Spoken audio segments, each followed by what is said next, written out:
Member for Skeena. Thank you, Mr. Speaker. Today I rise to recognize that this weekend marks the beginning of Pesach, or Passover, a sacred holiday in the Jewish faith that commemorates the Exodus, when the Israelites were freed from slavery under Pharaoh in ancient Egypt.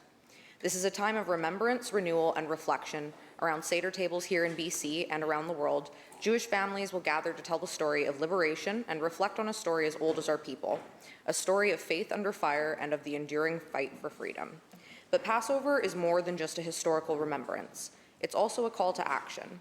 In the wake of the horrific attacks on October 7th, and amid a rise in anti-Semitism that many believed we would never see again, the story of Exodus is a timeless reminder that freedom is not something to be taken for granted, that justice, dignity, and human rights must be defended in every generation, and that silence is never an option.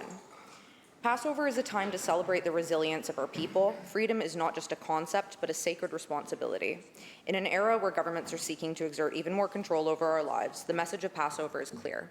Liberty is fragile, and we must protect it with courage and vigilance.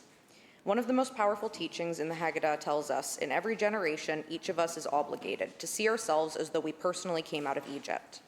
That message challenges all of us to stand against oppression wherever we see it, and to work toward a world where no one is left behind. Let us honor our ancestors by standing firm in our faith, proud of our heritage, and unafraid to speak the truth, even when it is unpopular.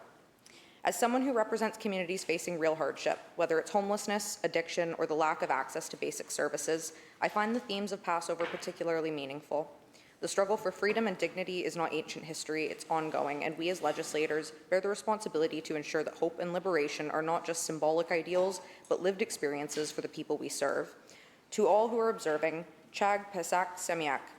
May this Passover bring peace, healing, and renewed strength to the Jewish people and light to a world that needs it now more than ever. Thank you, Mr. Speaker.